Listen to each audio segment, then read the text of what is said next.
started on February 1st, and we have been hearing bits and pieces of it. But today we have two very eminent speakers with us who will enlighten us. We have CA Ved Jain, who is a tax luminary and Indian industry expert. And we also have Mr. Samir Narang, who is the head economist from ICICI.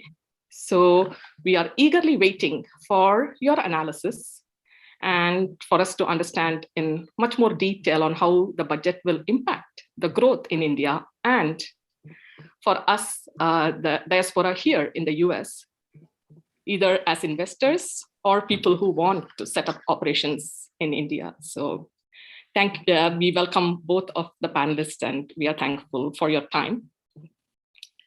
This event is jointly hosted by the Consulate General of India, San Francisco, and by two ICAI chapters, the San Francisco chapter and the Chicago chapter. So last October, when we started engaging with our Indian mission, one of the first things that we identified that we could do together was this analysis of the Indian budget. We said that we can do this every year in a series. So we are really delighted today to kick off the first event in the series. And we really want to thank all the help and engagement we get from the Consul General, Dr. Naganda Prasad, and from Deputy Consul General, Sri Rajesh Naik. Thank you very much. So today's event will start with an address by the Consul General. This will be followed by an address by the president of ICAI, CA Nihar Jambusaria. And then we will have an hour of the panel discussion. This will be moderated by our very own chairperson of the San Francisco chapter, CA Geetha Ramakrishnan. At the end of the discussion, we are going to have Q&A. We have already solicited questions as part of the registration, so Geetha will start asking those questions. And the attendees today, if you want to ask any questions, please type your questions into the Q&A box. Please refrain from using the chat because we will be monitoring the Q&A box. And finally, we will have the vote of thanks given by the chairperson of the Chicago chapter, Gaurav Jain. So without any further ado, let me invite to the virtual podium Ambassador Dr. Naganda Prasad. Namaskar, and then good morning to those who are joining from India, and good evening to all those who are joining from US. I'm very much pleased to join this expert-led discussion on budget. And thanks to the Institute of Chartered Accountants of India, San Francisco chapter, and ICICI Bank, and then Chicago chapter, as you said. And also I take a moment to welcome the panelists from India and all the distinguished attendees. India's union budget 2022, the panelists a few days back by Honorable Finance Minister, Srimati Nirmala Sitharamanji, which seeks to complement macroeconomic level growth and also all the inclusive welfare programs. I think the budget is a very much visionary. It is in Amrit Kaal, that is 75 years of independence, and then looking at 100, India at 100. So it gives a map, how to go about. The four priorities in the budget, as mentioned by Finance Minister, that is Prime Minister's Gati Shakti, that is infrastructure, inclusive development, productivity enhancement and investment in sunrise opportunities, energy transition and climate action, financing of investments. I'm just mentioning few which are very much of interest to US investors and then tech entrepreneurs. The big infrastructure push is through Gati Shakti program. It has national highway networks, rails that is extended, and 4 multimodal logistic parks that is to be set up with our public-private partnership mode. 100 PM Gati Shakti cargo terminals. You know how important it is now to become a reliable link in the supply chain, global supply chain, and National Ropeways Development Program, that is Parvatmala. So these are all being taken up by PPP mode. And these infrastructure measures really are the ones which were being pitched by many advocacy bodies in the US. Setting a stronger tone for energy transition, climate action, and urban planning. So battery swapping policy of setting up charging stations at a scale in urban areas, and additional allocation of US dollars 2.6 billion for productivity linked incentive for manufacturing high efficiency solar modules, again to meet the target of 280 gigawatts of installed solar capacity by 2030, and 5 to 7% biomass pellets to be co-fired in thermal power plants. And that is basically to focusing on climate change. 4 pilot projects to be set up in coal gasification and conversion of coal into chemicals, sovereign green bonds, 400 energy efficient trains to be manufactured over the next 3 years. So this is in the area of infrastructure, that is a push. Telecom sector, the scheme for design and manufacturing launched to promote 5G ecosystem as part of existing PLI scheme I just mentioned. It applies to telecom equipment also. Spectrum auction to facilitate rollout of 5G will be held this year. 5% of annual collections under the Universal Service Obligation Fund, and that is ensuring affordable broadband in rural areas.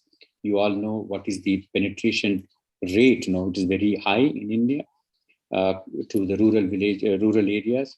Contracts to be awarded to lay optical fiber in rural areas under BharatNet, that is under again PPP model, expected to be completed by 2025.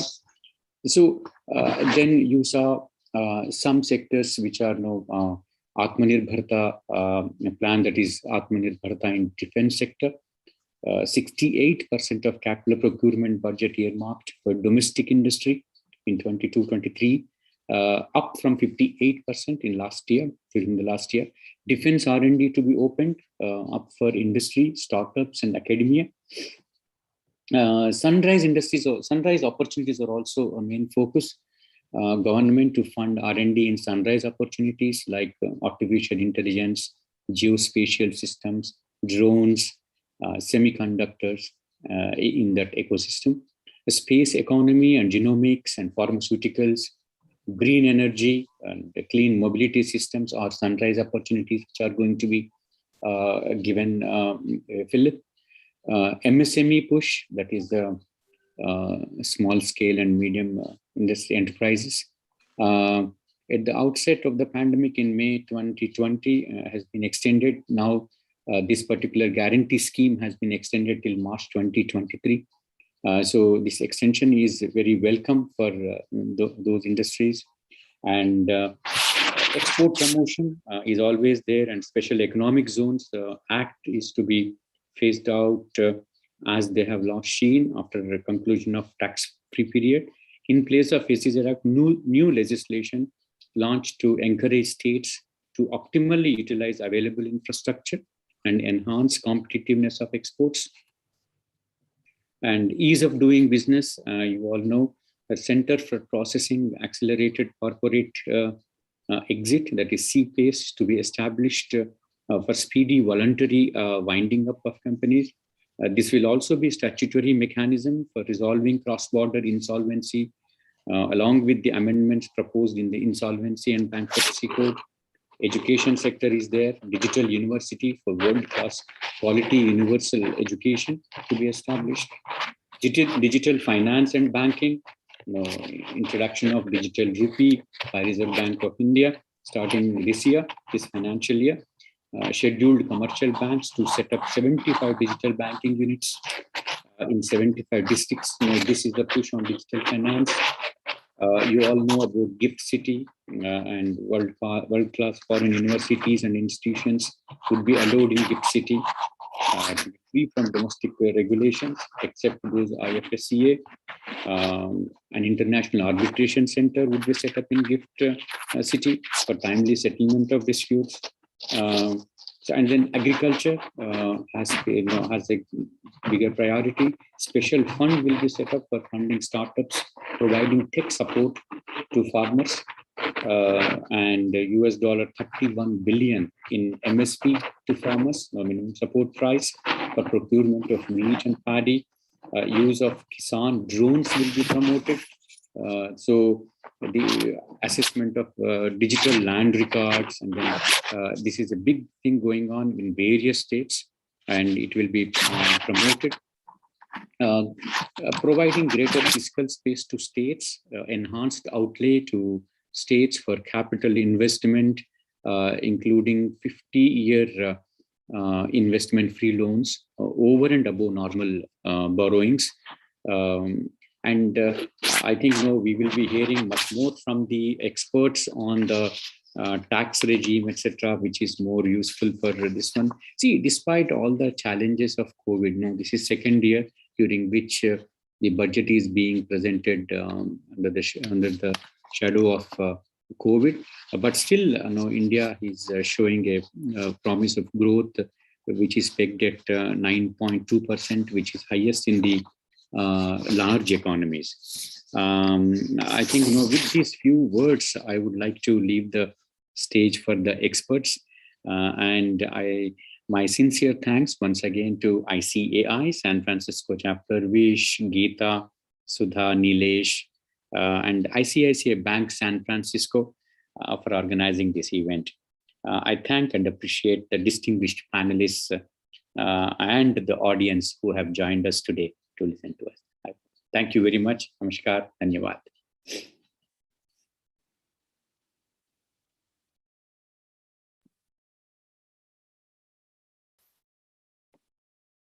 Hi, Geetha. Do you want to take over? Sure. I was just wondering if Nihar Jambusaria ji is there.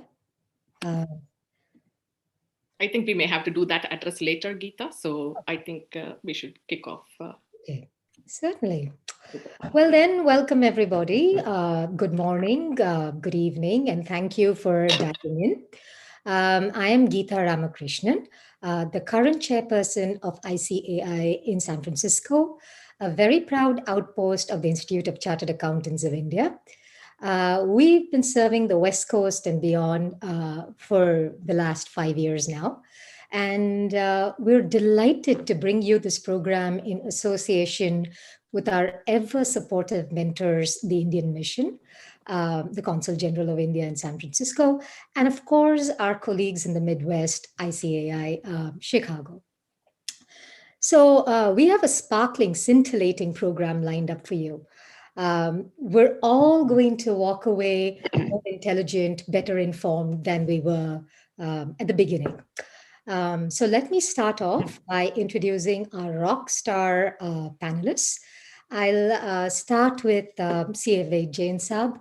Now, many of you on this webinar are chartered accountants, so you will recognize Ved ji as our past president.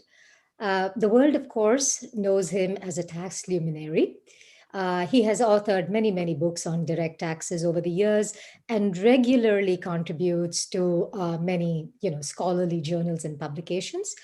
He is also a very sought after speaker and appears on many fora on matters related to finance and taxation. But truly, what makes his views and thoughts so valuable is not just because he's a tax expert.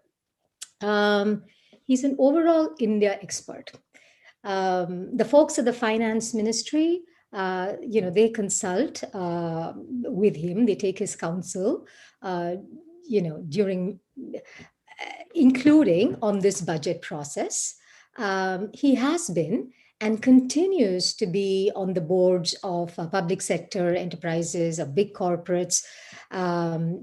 Presently, he's the director on the board of DLF Limited, Inventia Healthcare.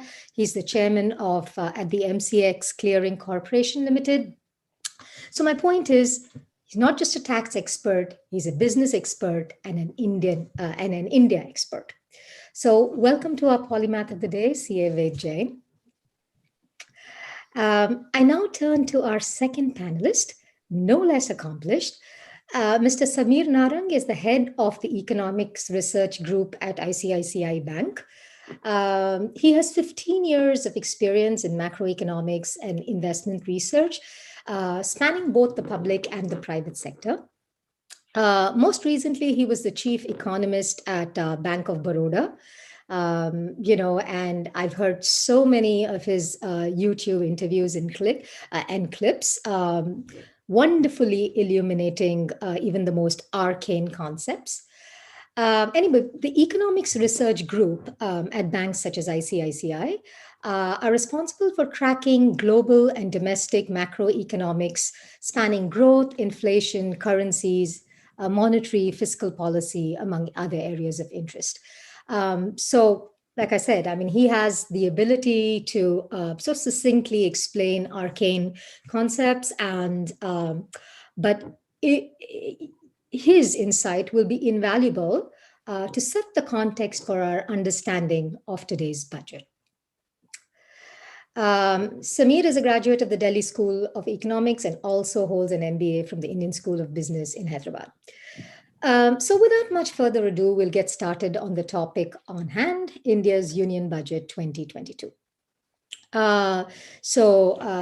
Ambassador Ji laid it out very well. India is poised to be one of the fastest growing large economies of the world. So I believe the economic survey said that India grew at about 9.2% in 21-22, and 22-23 is expected to grow at 8.5%, which many experts say is actually quite conservative. But the finance minister has stayed conservative. Despite it being an election year, it is not a populist budget. It is a strategic, growth-oriented budget, which is not short-term. Like Consul General said, it looks to the India of the next 25 years to become the India that we will be in terms of infrastructure, in terms of nation building, and so on. So I won't. I think Ambassador set the tone so very well in describing all the key elements. So I won't go into that detail again. I will say though that the pros are many.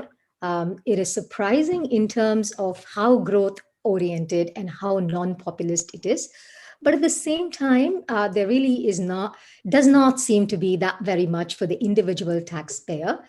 And there are complaints from some quarters that more could have gone into the social sector, especially given the distress of the last couple of years.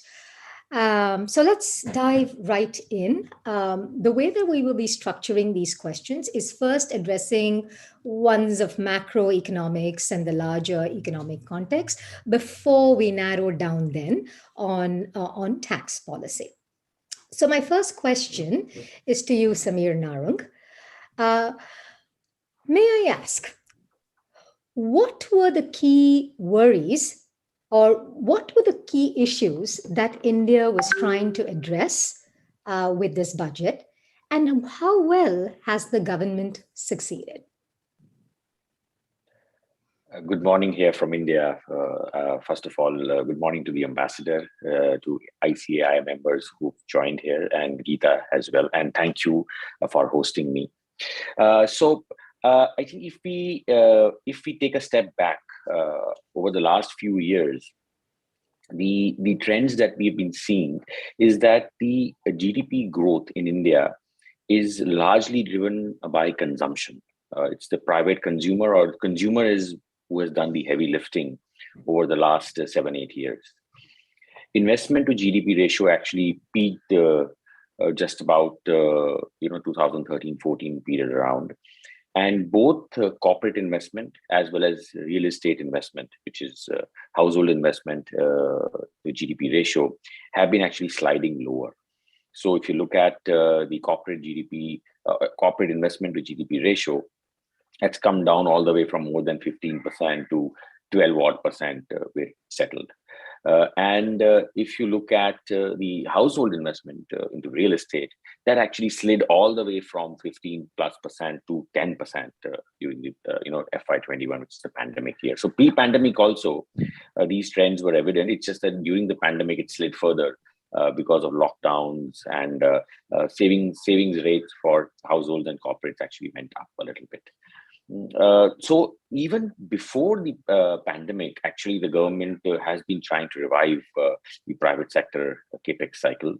There have been a number of steps from supply side, the reforms, be it GST, be it the bankruptcy code, be it recapitalizing the banks and reducing the corporate tax rate so that corporates have more cash for reinvestment and a higher return on equity, so that it kickstarts their ability to generate additional cash for investment rather than paying out as taxes. The policies have been very, very consistent. Make in India, the PLI schemes, everything has been very, very consistent over the last few years. So what this budget actually does is that it actually accelerates all these policies at a very, very sharp speed. So if you look at it, over the last few years, it's only the government spending to the government investment to GDP ratio, which has been very, very stable. The general government investment to GDP ratio has been around about 3.5%. During the COVID, actually went up. And this year, actually, it's going to go up even further. So as private sector has been facing its own challenges and trying to recuperate, the government has actually stepped up the accelerator to crowd in private sector capex. And if you look at the allocation ministry by ministry, I mean, in FY 2019, roads and railways, the allocation was 0.5 trillion. Now, roads alone allocation is $25 odd billion. So it was less than $10 billion, right? It was actually $7 or $8 billion. So it's a 3x jump in allocation by the government for roads.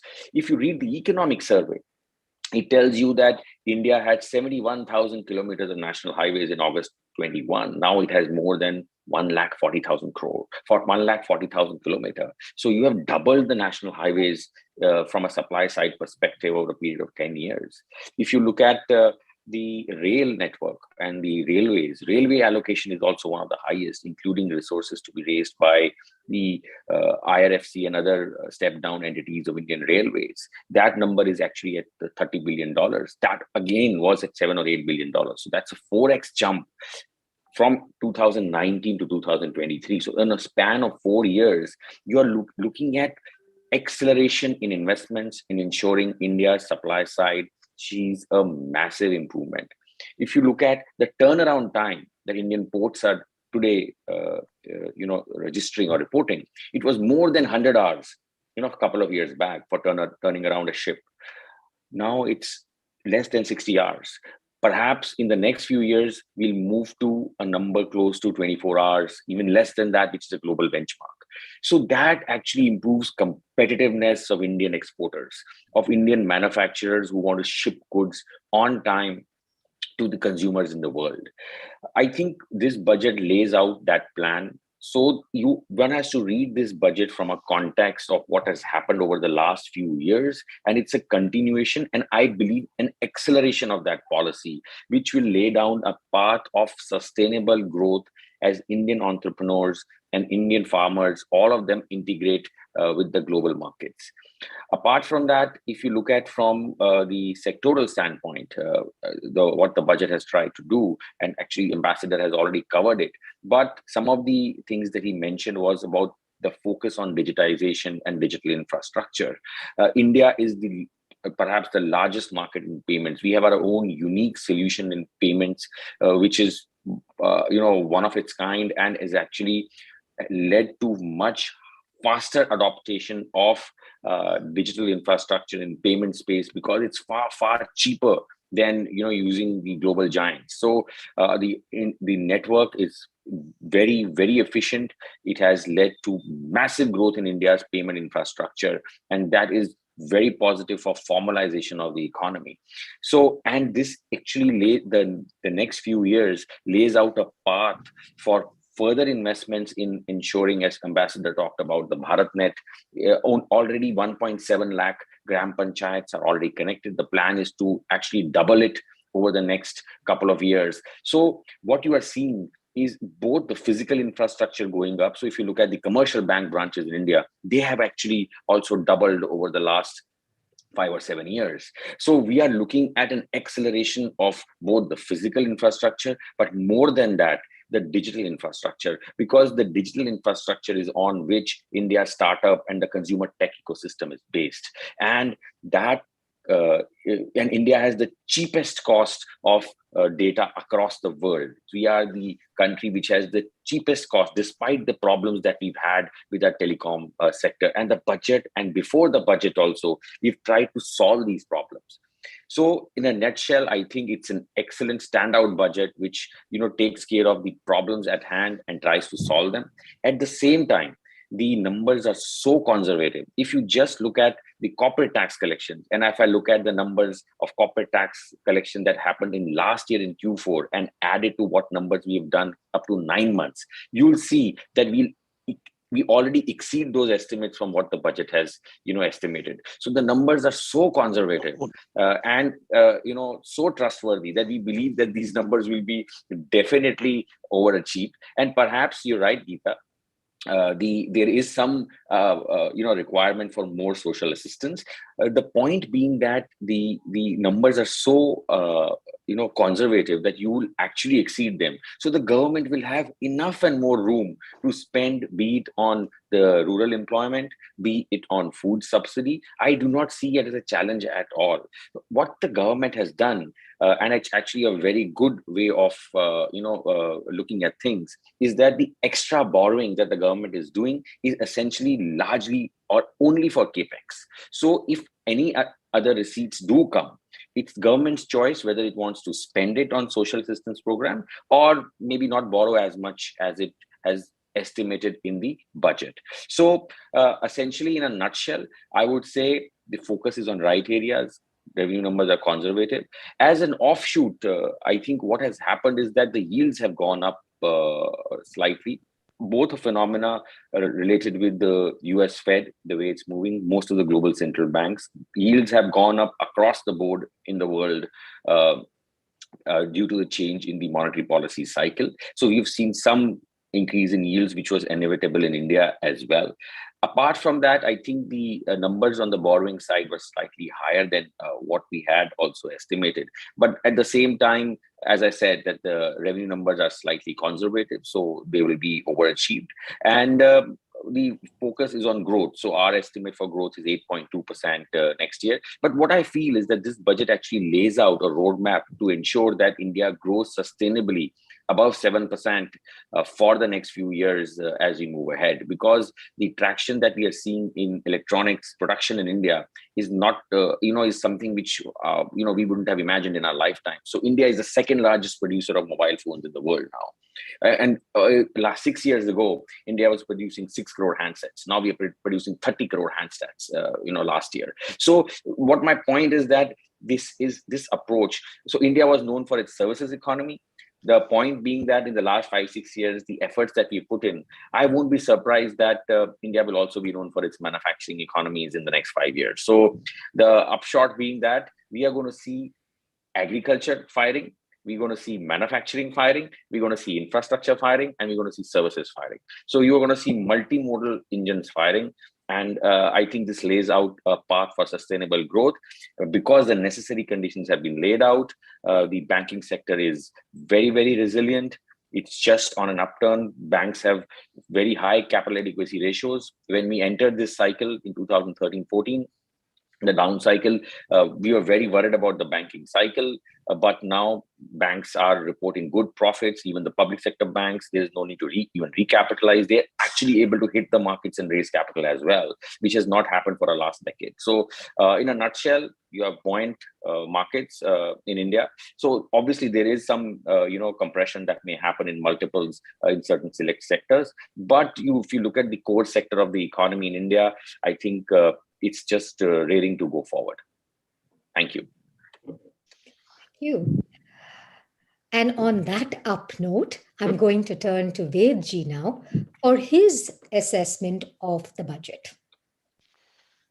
Thank you, Geetha ji. Honorable Consul General Dr. Prasad, Chairperson, San Francisco Chapter of ICICI, Madam Geetha, Chairperson from Chicago Chapter, Dr. Mr. Gaurav Jain, Vice Chair, Ms. Sudha Michael, fellow panelists, Mr. Samir Narang, and I have ICICI President in absentia, Mr. Nihar Jambusaria. It's my pleasure to be part of this program and having been invited to share my views on Budget 2022.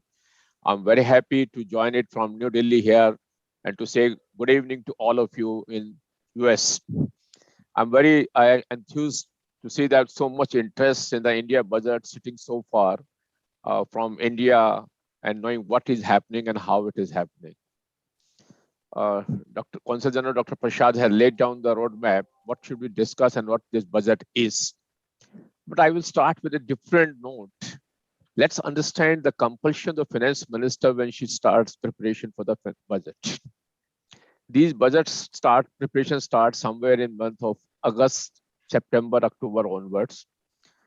And I believe how much uncertainty she was having when this budget of 22-23 was being prepared.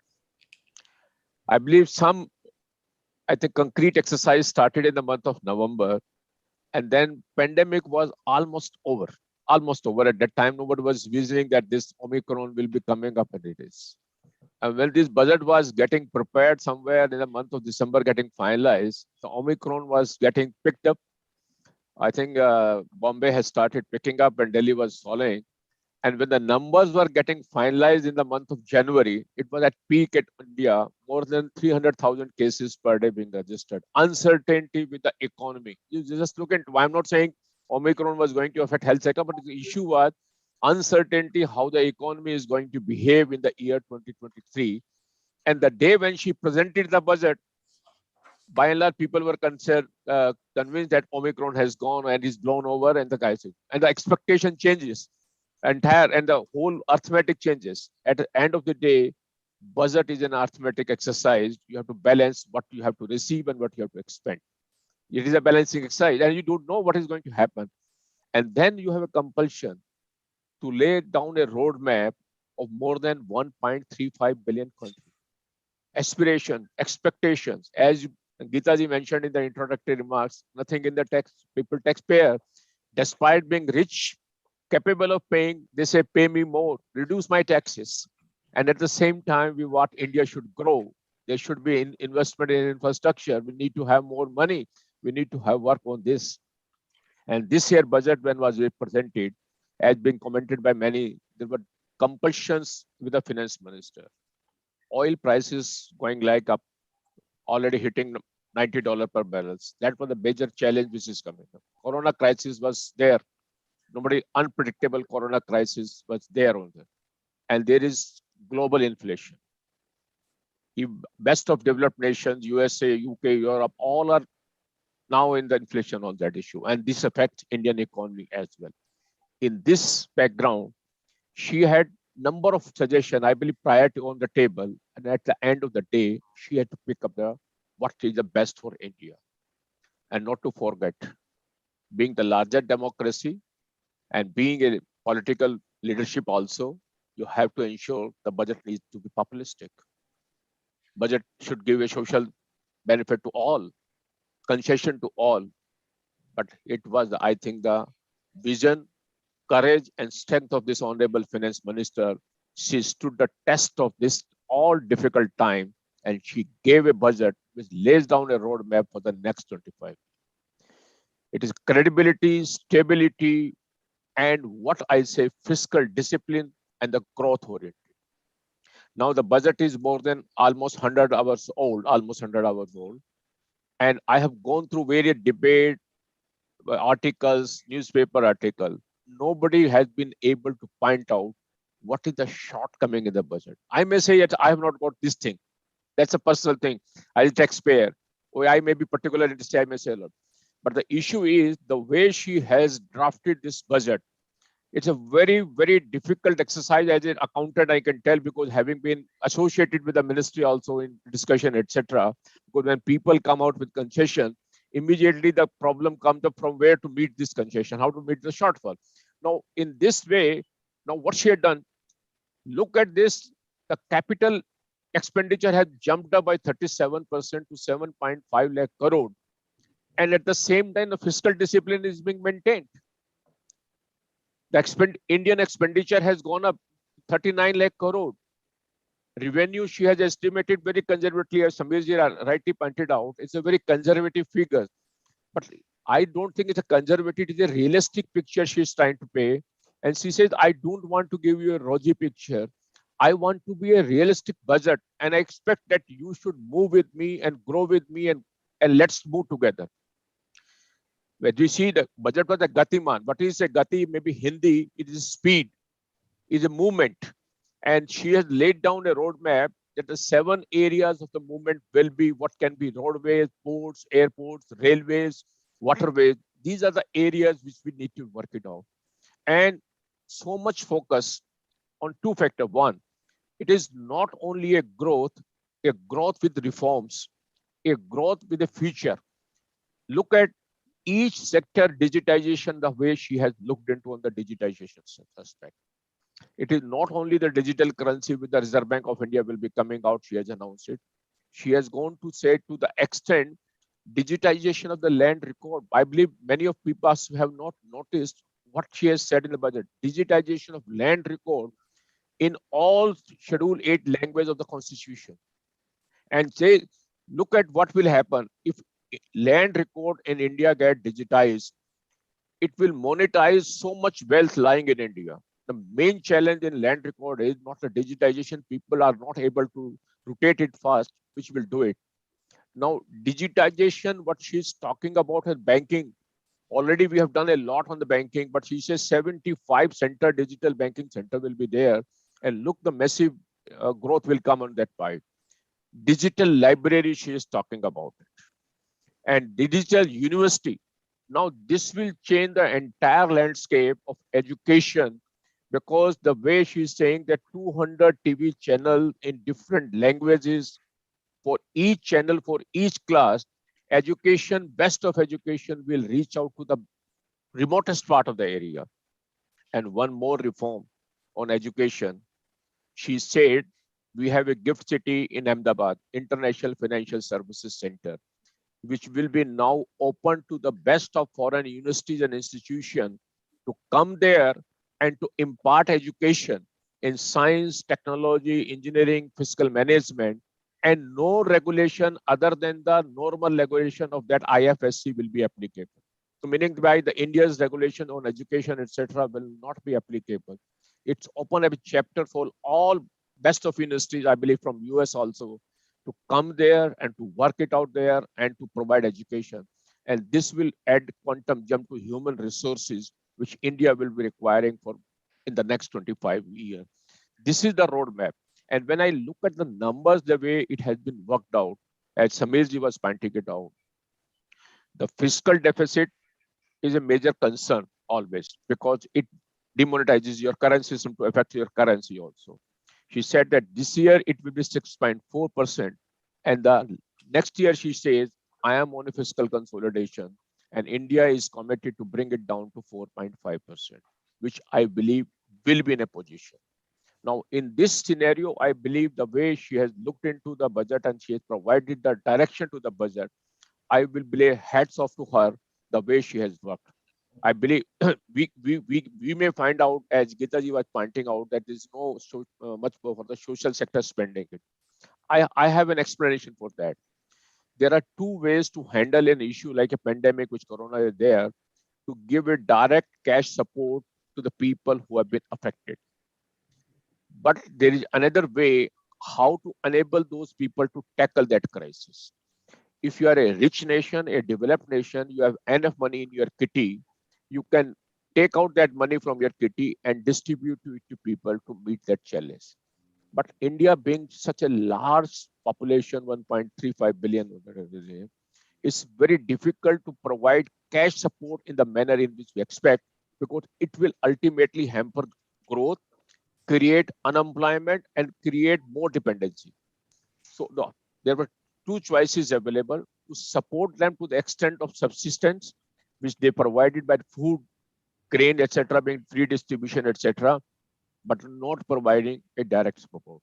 But there was an indirect support in the way of Manrega, which is a support which is given, etc. And for that also she has taken care that adequate funds are provided for the provided. I give this budget as said, this budget is a growth-oriented budget. It gives credibility to the Indian fiscal system. It gives stability to the taxation system. It provides growth to all sectors, and it leads to digitization. And it is a step forward where in India, I believe, in next 1 decade will be in the developed nations league. And one thing which probably maybe you have noticed is India has crossed 3 trillion economy this year only. Now we are 3.1 trillion economy, and looking forward to jump to the $5 trillion economy. And in one of the interview given after the budget, some press reporter has asked her, are we on the roadmap, and are you postponing when you become $5 trillion economy? Because our vision is to become $5 trillion economy by 2025. She says no change at the moment, and we are still looking forward in next 3 years we achieve that target of becoming $5 trillion economy. That's all I believe. It was a very, very bold, I will say very bold, courageous budget, not being populistic, not succumbing to the political pressure, but looking to the vision. Yes, we need to take India to make a developed nation. Thank you, Geetha. Thank you. Thank you both. Very interesting points, and both of you talked about the elements which will most impact the ecosystem and why. Thank you. But what comes out clearly, there's a 37% increase in infrastructure spending, you said, Vedji. And all of this goes into building the ecosystem. And then you allow, corporates and individuals to grow within that ecosystem, and therefore, GDP increases. But the question that I ask you is, what are the steps that are being taken to keep the economy open? Because, we all know the uncertainties surrounding COVID. You talked about oil price. So I know we shouldn't, direct support is not the way to go. But what steps is the government doing to keep the economy open? Because all of this infrastructure and all of that, without being actually able to keep the economy open, won't quite work. So I address this to Samir Narang. Yeah, hi, Geetha, thank you. So I think if you look at from a supply side perspective, what the government can do, perhaps when we hit the pandemic, I think so many foreign journalists and people wrote off India, saying that India's health infrastructure will not be able to tackle this. Look at the situation today, right? So we have one of the highest vaccination rates in the world. In terms of absolute quantum, perhaps we've done more than anybody else. And look at the price at which we are doing compared to what our global peers are paying to get it done. That is one part. The second part, if you look at from the government's point of view, recently we opened up vaccination for 15 to 18-year-olds, right? And if you look at the data today, within a few weeks, we've actually managed to vaccinate. The last data I checked was close to 60%. It would have gone up because on a daily basis, it actually accelerates, right? So within a few weeks, if the demand is there, supply has caught up, and this supply, has been done very actively. We have a unique a situation in which we don't have one vaccine; we have more than one. One, of course, has been, the technology has been taken from the West, but look at the manufacturing capacity that India could steamroll in a very, very short time. And we have an indigenous vaccine which is developed within India with ICMR and one of the Indian health care provider. So I think the government, in terms of tackling of the situation, initially we went through a lockdown, which was national level, but after that, the restrictions are dependent on need-based. And if you go through the ECO survey as well, it said the same thing, that we've had a very agile response to the pandemic. We've not done one size fits all. Depending on the situation, tracking the data, we've looked at where the requirement is there and accordingly done intervention. Now, going forward, India perhaps will be, what you are seeing globally is perhaps, a situation in which you are not going to see an opportunity in which such large enterprises perhaps are being available for privatization. Last time such mass scale privatization happened perhaps was, in England in late 80s, when it was done by Margaret Thatcher. After that, perhaps Singapore has done a few, but such large-scale privatization that India is offering. So actually, India is embracing privatization. India is embracing foreign capital at a scale which it has not done before. And the Indian government is openly saying that, this will lead to much better productivity and much better return on capital for the economy. And that tax receipts that come and the formal sector employment gains that come out of it would imply higher taxation. And that can be deployed for more investments into the social sector and into hard infrastructure. So I think from an openness standpoint, I don't see a challenge.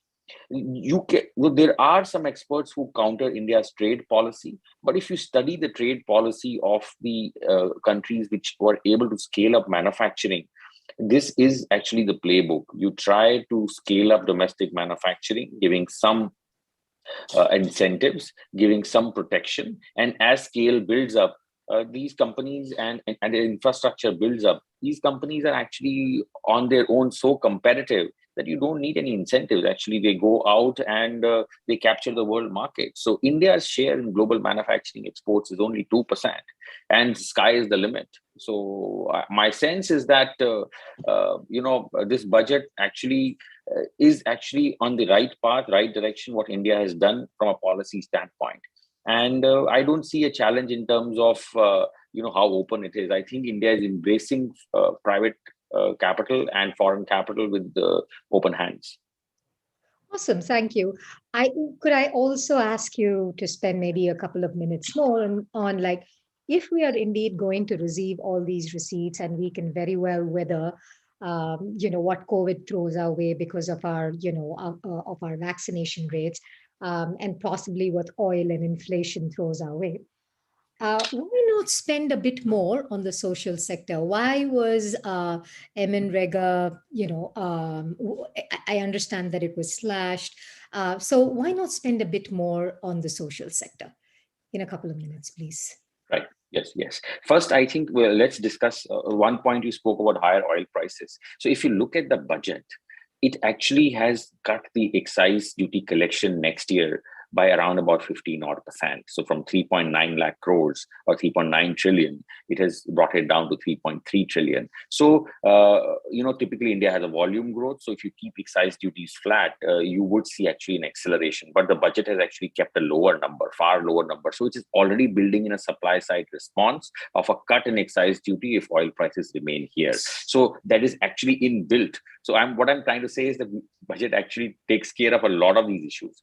The second part is on the social sector side. So on the social sector side, I think on particularly rural employment, What you are seeing is actually the agriculture sector, is in itself doing very well. It's the non-agri sector where your point is well taken, that there is a challenge, particularly in the contact intensive services and services sector in general. But if the construction spending that we are going to see through the budget, the second thing is that we should not forget that, approximately 6 crore jobs or 60 million jobs are there in India in construction sector. Now, the point being that these jobs can actually go manifold, not only because of public capex, but also because of India's real estate cycle is turning. If you look at the stamp duty collections, post-COVID, I'm not looking at only the formal sector large players, because perhaps you can always argue that the larger players are gaining share. But if you look at the stamp duty collections, which is a reflection of turnaround time or turnaround in the real estate sector, these numbers are now higher than pre-COVID levels, right? Number one, and in double digits. That is number one. The second point is that if you look at the number of jobs that we are creating in ITES sector by the top players, we are going to create more than 200,000 jobs this year alone, which is a plus of 20% only by the top players. Only by the top players. If you start accelerating and take the entire ecosystem, it will be a multiple of that. So the upshot being that you are seeing massive job creation. You're going to see massive purchases in terms of real estate. That should also spur construction activity from the private sector standpoint. As we had discussed, it has come down all the way from 15 to 10% of GDP during COVID time. Now it's going to accelerate much, much faster. And India is one of a unique market in which actually real estate prices have not gone up compared to what's happening in US or UK, where price increases are in double digits. So affordability is actually very good. Interest rates are low. Perhaps they'll go up, but still affordability is very low. You are at a cusp of a cycle there as well. So the point being that there will be the natural private sector acceleration along with government, which should create jobs. However, the point is well taken. What if, the Manrega schemes, the demand for work is much higher than what you are saying? The numbers are so conservative that you can actually pull in resources from the tax collections and allocate it for Manrega spending. So that switch is obviously possible. Last year also the government did it. Actually, the food subsidy bill that was initially allocated, the Pradhan Mantri Garib Kalyan Yojana in itself has spent $20 billion last year. I was allocated in the second supplementary, if you include that, only for the Pradhan Mantri Garib Kalyan Yojana, which is the allocation of free food grains. So if there is a challenge from a social sector standpoint, I don't see any reason why, because the numbers are so conservative. Like last year also, the acceleration in actual revenues will be very, very different from what the government had budgeted. So next year also, the nominal GDP that the government is building in is only 11%, 11.1, and actual number will be northwards of 13. So if you look at the tax buoyancy the government is projecting and what actually will come up, you will naturally see much higher revenue collections, until you have a different wave or something coming about, which we are not projecting right now, given India's vaccination rates. So in my sense is that can always be done on a need-based situation. In this budget is preparing India for a situation in which perhaps there is no COVID. I mean, we are out of it, right? So we should be optimistic and hopeful that that's the way it works out, right? And if it doesn't, I think they'll have more enough revenue and resources to take care of that. Awesome. Well, on that positive note, I hope all of that comes out true. But now I will turn back to Ved Jain Saab. Can we talk about direct taxes? The changes, or perhaps I should say the lack of changes. What are perhaps I'd let you go with that, and then maybe then ask follow-on questions. So your view on the direct taxes, Ved Jain Saab? First to answer just to add something which Mr. Samir has said about your social sector, just one line I will say to it. As I said earlier, social sector can be taken care of by generating employment two ways: you provide money or you unable to provide employment. PLI, the production linked incentive scheme, which Government of India is propagating in 14 sector and is likely to come up in other sector, is going to generate a huge employment opportunity, because the scheme clearly says that if you push up your production, if you set up new industry, etc., government will support it. So it is an efficient way of using the what we call the service sector and services and the create employment. If rather I give the money directly and then it goes unproductive, the idea is to generate, and that's why India is looking to becoming the manufacturing hub of the world. That's the idea which I take away. Now coming to the question which you have directed upon the point taxation is, it looks very attractive at the point that every budget should give something in tax concession, every budget. But I pose a question as an accountant again and as a tax consultant. If every budget is going to reduce taxes, where we are going to end up? At best, we can adjust for inflation or adjust for changes which is happening over a period, but we cannot give one after the years others, go on adding concession, etc. And as I said earlier, one should be thankful to the finance minister. The 2 years, 2021, 21, 22 are almost gone. There was so much to spend for India, as you say, social sector, health sector, and we want the government to provide vaccination, government to provide health to all, government to provide sanitation to all, everyone. And these 2 years, collections have been down because there have been lockdown, there have been suspension of the economic activities. Look at what has happened to hospitality. It's absolutely for the 2 years almost closed. Look at what has happened to entertainment, theaters, movies, sports events, a minimal. Similarly, aviation. Now government is not getting revenue from that. But at the same time, it is need to spend money and to support that industry also in one way or the other way. Now, from where the money is going to come up? I should say the taxpayer should be thankful to the finance minister. She had not imposed any additional tax, surcharge or cess, that this was a corona crisis and you are rich people, you are tech, you have a capability, you please contribute. So as I say, give an example, when you look at a glass, whether it is half empty or half full, I say it is half full and you should be happier. And you say it is half empty, then she could have said, my glass has gone further down, please contribute more. So that way I give credit to the finance minister, one, that she has not asked for additional taxes, and that itself is a big relief. We don't have inheritance tax, we don't have an estate duty tax, we do not have any other tax on that part, and you can do still better. Secondly, I appreciate the finance minister, it brings stability to the taxation. Years after year, you go on changing tax rate, it brings instability. You can better plan it, you can do it better. And look what we have done in 2019, the corporate tax rate was brought down to 15%. I believe which is the lowest in the world. Now, any industry, any person from across the world can set up a company in India and do any manufacturing, and the tax rate will be just 15%. This is the minimum tax rate which we are having as on date. But in addition thereto, wherever the need was, she has tinkered with and provided some relief also. One was the long-term capital gain, which may be of interest to my all non-resident investors also from here also. We have a tax rate of 30% for individual, and the surcharge goes up to 37% if your income exceeds ₹5 crore. Now, in order to remove this anomaly, that in long-term capital gain, when you make investment and you have a sufficient long-term investment, with the period is more than 2 years, the surcharge rate will be 15%, not 37%. So it brings down the effective tax rate from 42.5 to bring back to 37. So it's a big relief of 5 to 6% tax rate. Similarly, it brings the tax rate on long-term capital gain, which otherwise could have gone to 29% to 24%. So all of you, in case you are having any investment in India, maybe a house, etc., if you intend to selling it out, and likely gain is actually going to exceed, where your total income will go beyond 2 crore rupees, you will be now getting a concession and your tax rate will be 15%. And my only advice will be, if you have taken a decision, please postpone it for another 2 months, because this new rate will be applicable from 1st of April, 1st April 2022. So that's a big working.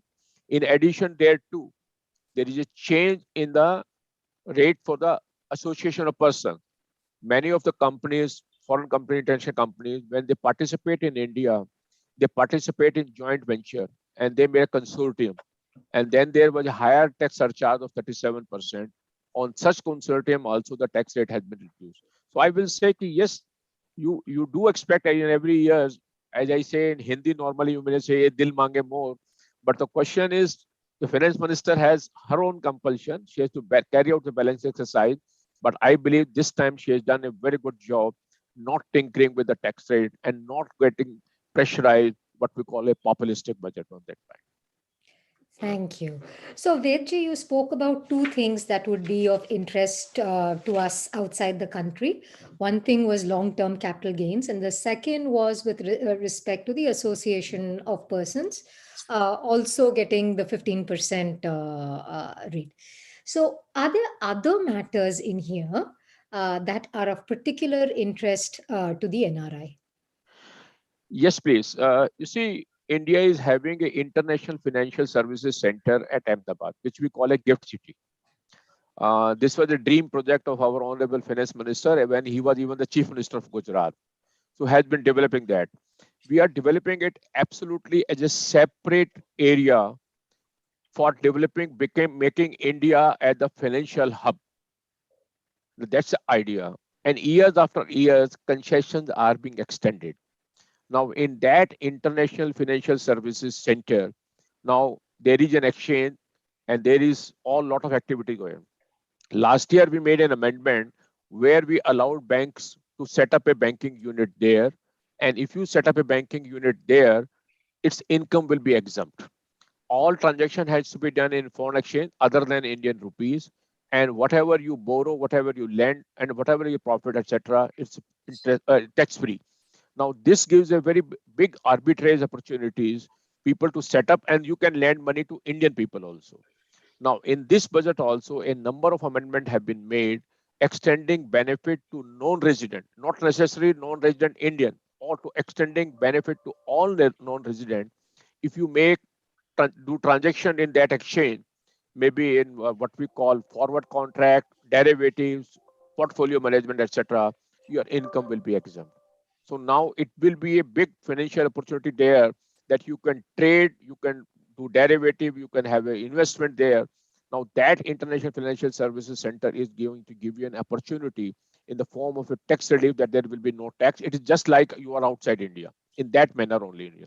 But you have to carry out a transaction at that International Financial Services Center only. That's a money.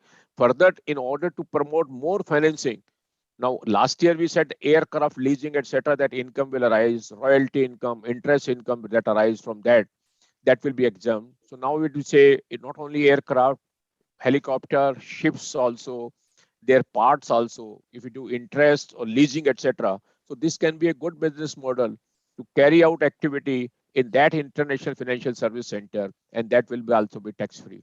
So idea is to develop that area as an independent area so that India can attract investment and you can get attracted to India. So all my friends who are non-resident, in case they are making a portfolio investment, I think I will suggest that they can switch over their investment to portfolio management services in India International Financial Service Center, and that can be a good opportunity on that part. Another thing which I thought about is USA had many best of the universities providing best of education, and if they set up their university education, colleges, etc., there in International Financial Service Center, they can provide their services, and all those services will be available there. So that can be additional work area which has been opened up by the India. These are the big reforms India is taking. Look at, we had difficult year last year. Some reforms were carried out in agriculture sector which could not be carried forward because of the some issue, communication gap, whatever we may say it. But still, this budget takes the reforms forward. It is not that the finance minister has stopped and took, no, we will not carry out reform. So all financial reforms, liberalization, opening of the economy, because Geetha ji, you talked about whether we are allowing opening of the economy. Yes, we are opening the economy and we are looking forward to large investment. And look at the infrastructure. It looks to be 25,000 kilometers of road, etc. What area, ports, and then we are saying ropeways also. I think many of the company which have expertise in ropeways, they can come and do business activity there. The way we are expanding metros, all those companies which have expertise, they can do business, a lot of business on that part. That's a part I believe taxation part is well taken care of. And I don't believe now India as an India with 15% tax on corporate, it is the lowest tax rate and anybody can come and operate for individual also and for all others also. Thank you. We already have a question on that corporate tax rate. Why the corporate tax rate is 15%, whereas maximum individual rate is at what, 40, 42%. But we'll come to that in just a bit, because I think, there is, if you look at the media and everywhere else, there is so much buzz about the crypto angle and the digital rupee angle. So for that, I will turn to Samir Narang. So let's talk first about the digital rupee. What exactly will the digital rupee do? Because even today, a lot of our transactions are online, are digital. So what will the digital rupee do? Right, it's a very good question. So, if you dissect the digital transactions, right, what you will see is that there is still India's, first of all, on a big picture standpoint, India's cash to GDP ratio is, as you would know, is 14.5% now. So even pre-COVID, that number was, 12 odd percent. Demonetization had come down, again gone up, but now it's accelerated further, right? And if you dissect the data where cash transactions are happening the most, you'll see that the small denominations is where the cash transaction is still very high, right? If you look at the bigger denominations, obviously people are spending more on their credit cards or through debit cards. UPI transactions, which are very cheap mode of transactions, have helped in also ensuring that the digital transactions happen at the lower end. But still, if you look at smaller transactions, they're still happening through cash. That is one. Number two, what this can change then, if you understand the problem, is that if you have a digital transaction network which has lower costs, in which the government can also, for some of its schemes, rather than transferring money through different other channels, can directly remit, some of these, DBT transactions or some other,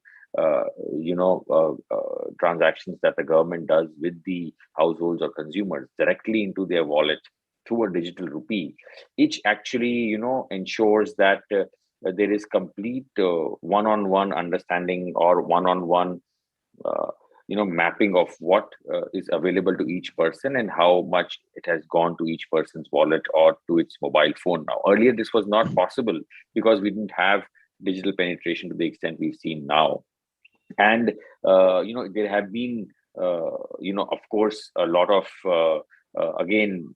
challenges that everybody pointed out, that maybe India will not be able to sustain on this path of digitization. But if you look at what has happened under the Pradhan Mantri Jan Dhan Yojana in terms of financialization, of ensuring that most people have a savings account, and now with this digital rupee, it will actually spur, or it will ensure even deeper penetration of formal financial services into the rural hinterlands. And even in urban areas, you'll see more and more transactions are digitized. So this trend of digital transactions has been seen across the world. In India, it's catching up, and the digital rupee makes sure that you do not have to go to some of these cryptocurrencies as a means of payment. So cryptocurrencies in India perhaps will be virtual digital assets, which could be, you can have many assets. So you have a virtual asset as well. So you can have a physical asset or as well as, a virtual asset. But for payments requirement, in the legal tender as we speak, will only be a physical rupee and a digital rupee, which will be backed by the RBI's gold or the forex reserves. So in India, if you dissect the RBI's balance sheet, you'll see for every rupee of currency that has been issued, it's either backed by gold or by RBI's investments into forex reserves, which is probably US dollar or a euro or something. There are domestic securities also, but they're largely not kept as part of the issue department. It's part of the banking department. So the upshot being that the digital rupee will be secure, which will be backed by a legal tender, by reserves, and it will be used for payments as well. And it will ensure deeper penetration of payments into the Indian economy and the rural hinterlands from where it is. So it will cut transaction costs. The government can actually transfer some of its own scheme money directly into the beneficiary's account. So it ensures there is one-on-one mapping, and they know whether the person. So a lot of times we probably hear stories, we don't know whether the person is spending, there is something else happening. Now, everybody has complete control over what they've got from the government, how they want to spend it. And if there are issues, we can resolve them. So I think in terms of transparency, in terms of digitization, in terms of openness, these are all, moving in the right direction. And this will lead to further acceleration of growth, of digitization in the long run. And I think it's a very positive event. Excellent. Thank you. So what I'm hearing is we need the digital rupee as a store of value. That can't be Bitcoin or other cryptocurrencies. And we are going digital because, that will ensure better transparency. You said direct mapping, and it's possible then it spurs digitization and greater adoption. So Geetha, one more thing here. Apart from this, there are some international, most of the countries will have their own digital currencies. Yes. So if you're part of, and there will be networks which will be built around it.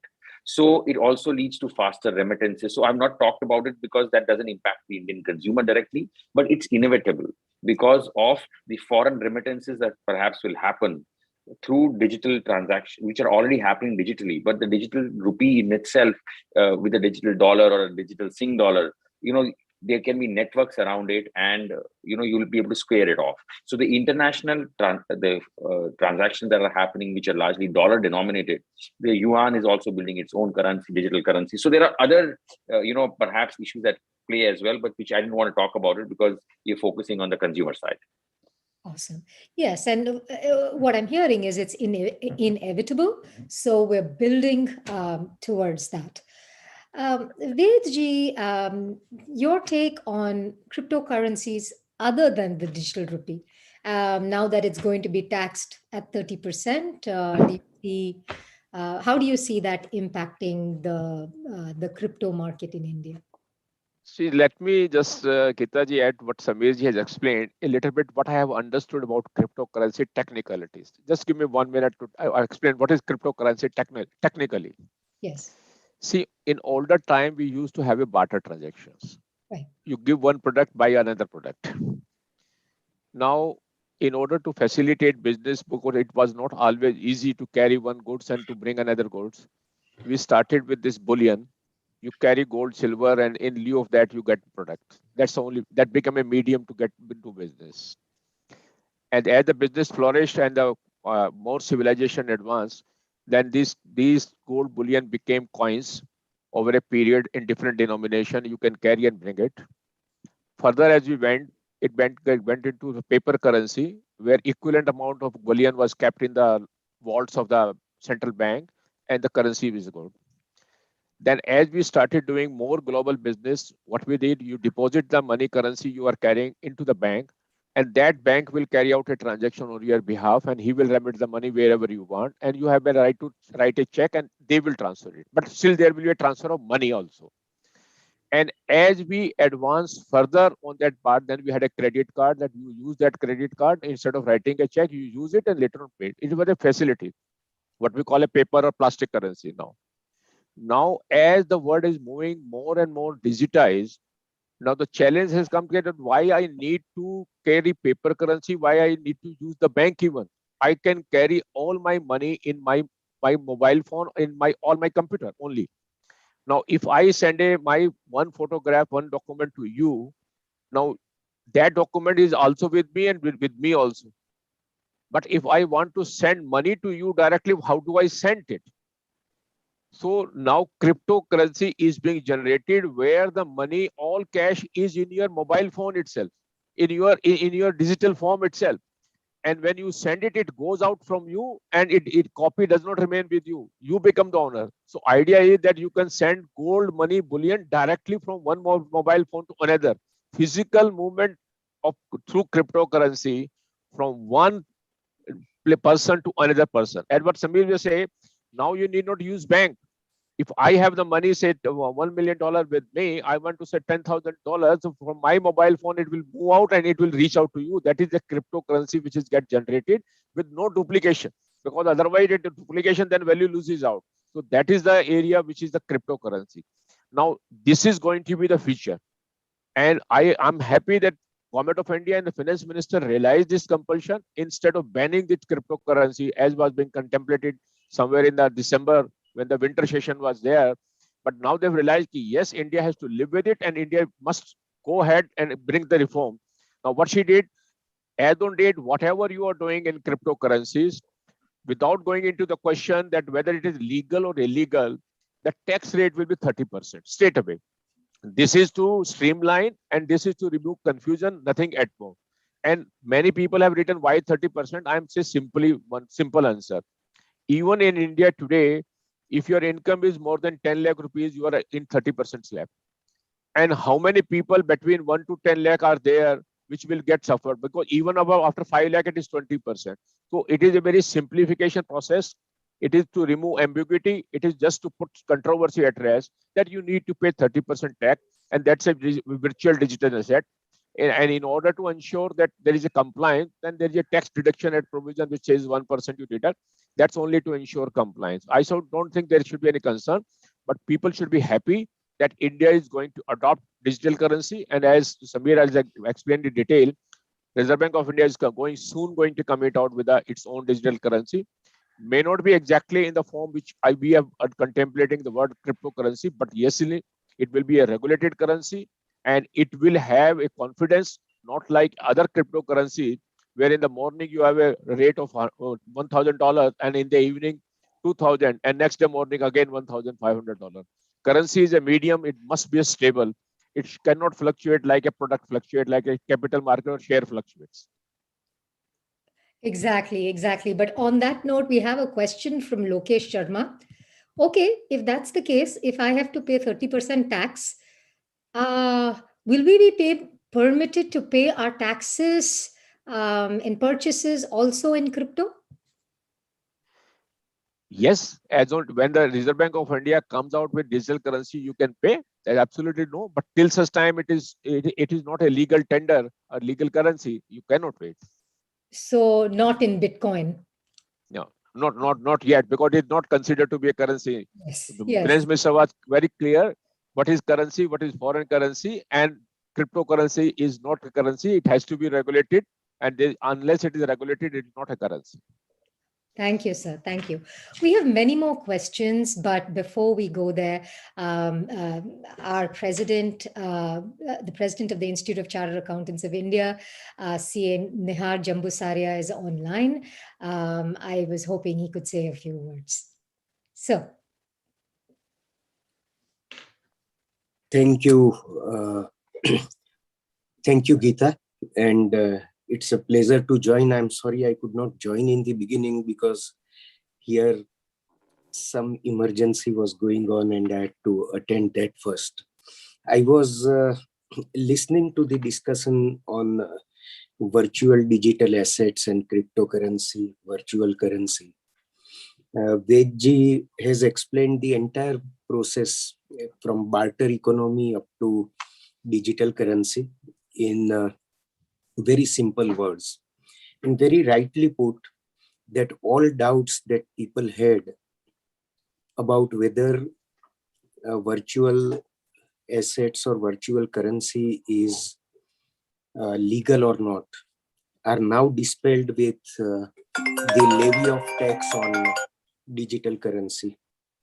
So I think there is better clarity, and this is a step towards further advancement, because the world is going to transact like this, and all these currencies perhaps people will convert into digital currencies only, and they will own these assets going forward. Perhaps we do not know what is the future. But apart from this, in this budget particularly, if you look at two very important continuations that the government has extended, are the lower rate of tax for manufacturing company The time limit has been extended, and the lower rate of tax for startups.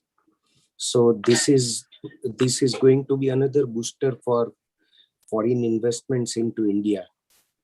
Otherwise, particularly in tax, we don't see any substantive provisions which will impact our decision making. There are many administrative and routine changes, and perhaps those changes we will have to learn and adopt. But so far as taxation is concerned, its structure is concerned, we don't see very major changes. Experts are here, and particularly when Vedji and Samirji are there, I don't want to really dwell upon the specific provisions in the bill, but it's a pleasure always to come and interact with San Francisco and all chapters in USA. You have taken very good initiative of organizing this talk, because very soon perhaps we will be transacting in such a way that each country's budget will be relevant and important for us. So particularly these TDS provisions, compliance with that will be very important for each one of us. And I'm sure that all the listeners are very interestingly getting what they need to know. So with this, thank you so much for inviting, and sorry for the interruptions in the talk, which was very smoothly going on. And even I felt at once why I should intervene and let me listen to this smooth flow of talk which is going on. Thank you so much. Thank you, Niharji. Thank you very much, CA President Nihar Jambusaria ji. So turning back to our question and answer session. So Vedji, there are these questions which say, why do we not have more recognition to sincere taxpayers? Why is it that individual taxpayers are taxed at that higher maximum rate as compared to corporate taxpayers? Vedji? I believe, Geetha ji, it's a standard system of direct taxes. The question is, as an individual, your ability to pay tax increases as your income increases. So we have a graded tax rate structure, what we call progressive system of taxation. And for artificial entities company, we have a fixed rate of taxation system. But we should not forget that what you earn as a corporate, it's an income of the corporate, and it remains with the corporate, and you can't use it, distribute it. The moment you distribute it, it goes in the hand of the individual ultimately, and then individual is liable to pay tax. So if you see I think in US also, etc., I was just looking at comparison on this part here, that first you pay tax, there are small company and there is a large company, corporate, small. So first you pay tax there, and then you pay tax on individual also. So in India also, if you fall in, I believe there are 3 tax rates applicable in India on corporate. One is on manufacturing company, new manufacturing company is 15%. Then there are smaller companies which can pay 25% tax, but there is an adoption of 22% tax you can adopt. And then for large company, there is a tax rate of 30% also. But after paying this tax, then you distribute dividend, then individual is supposed to pay again dividend, tax on that dividend, which will again depend upon which bracket you fall, and it can go up to 42%. As regard individual tax rate, I don't think that Indian tax rates are too high. Like, just look at this. It is about 30%, up to 50 lakh rupees.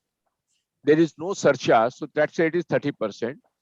50 lakhs to 1 crore, the surcharge is 10%, so it goes to 33%. If it is 1 crore to 2 crore, the surcharge is 15%, so it goes to 35% on that basis. And if it is beyond 2 crore, then the surcharge is 25%, then the tax rate goes to 37.5. It is only after 5 crore, which I believe is more than $0.75 million.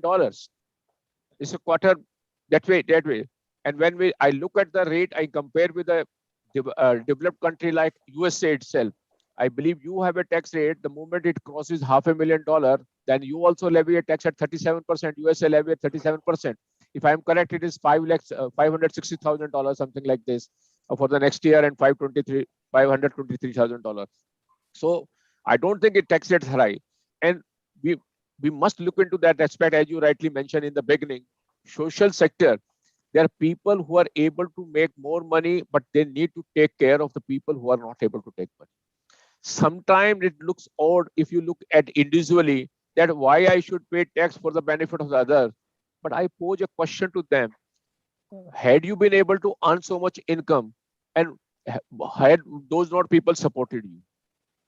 One is able to make more money as an individual because there are other set of people, you take benefit of those people, employing those people, using those people, and that's why you make more money. And that's why you need to contribute more by way of taxes to take care of those people. So in a civilized society, this is a normal way of taxation. And with a country like India, where we have a population of 1.35 billion, more like this, and where we have only 6 crore taxpayers, so I think these challenges are there, but I still believe the tax rates are reasonably good, and it's not high that way. And one cannot compare corporate with individual tax rates. Well said. Thank you, sir. But speaking about that honest taxpayer, there have been some procedural changes this year that allows you to, to file an amendment or a change return. Could you talk to us a little bit about that? Yes, Geetha ji, that's the Indian taxation system, particularly direct taxes, has become so fair and transparent. Before I come to this updating of return, you see how many reforms we have carried out on the tax front, GST, etc., which is absolutely streamlined. On direct taxes also, now we have a faceless assessment procedure, absolutely faceless. You need not come, you need not interact, and absolutely goes on e-system. And even if there are some scrutiny or what we call audit, then you will not be called and you will not be there. It's absolutely online. Now coming to updating of return, so once you file the return, there can always be a challenge that you may have committed some mistake. Later on, you may realize that you need to correct it. In order to address this finance bill has a proposal that you can update your return even after up to 3 years from the end of that year to which that pertain, what we call 2 years from the end of the assessment year. And with a small amount, 25% additional tax if it is within 1 year, and 50% if it is within 2 years. So that's a change which is there. Idea is a confidence building exercise between the taxpayer and the tax administration. My experience, whatever is there is a wide gap, but the trust deficit we can pay between the tax administration and the taxpayer. Taxpayer always looks upon the tax administration with suspicion, and tax administration looks to the taxpayer with suspicion. I think there is a need to bridge this gap, and I believe a lot of exercise is going on in India, and the reforms which have been carried out in taxation administration particularly are to bridge this gap. And this budget is also giving a lot of direction to where this trust deficit can be reduced. That's a basic idea, and transparency, of course, is being. Thank you. Thank you, Vedji. So these procedural changes will apply to those of us who are outside the country and also have, to NRIs as well. I mean, yes, all persons. It does not make a distinction between individual, HF, or corporate, firm, resident, non-resident. This applies to all. And in case my friend in US there is any issue in the tax return they have not filed in the last 2 years, or the returns they have filed and there is some updating required, some information has been missed out, some income has been missed out, this will be an opportunity which will open up after 1st April 2022. And for the year ending last 2 years, that means financial year 2021 and 21-22 and earlier 1922, there is any issue coming up, they will be eligible to take benefit of this new procedure, and they can update their returns with the correct information on that part. Excellent. Thank you. I know we're now completely out of time, so I request all the listeners, if we can just take 10 minutes more, we'll round this event up. One last question from Krishnan.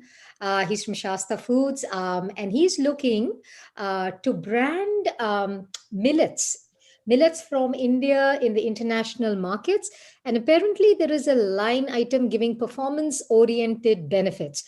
So that's a very specific question. I don't know, if this is something that our panelists will be able to answer offhand, but perhaps some direction on where he should look for guidance on branding millets for performance-oriented benefits.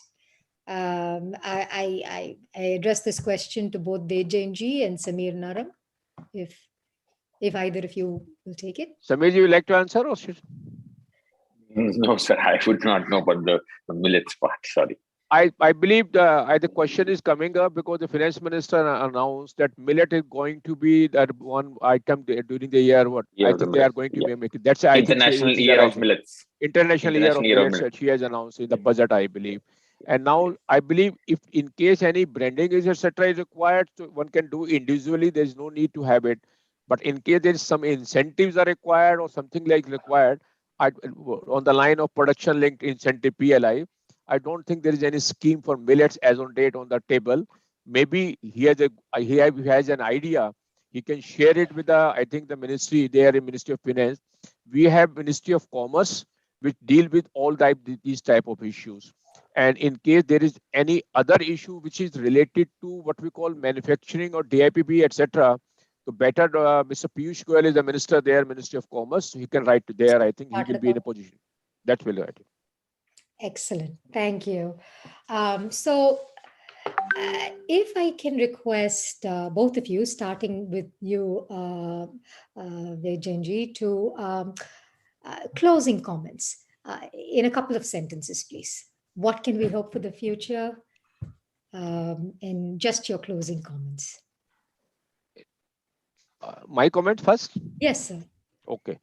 I believe this budget, the finance minister, as I say, is a budget which is making India completely digital.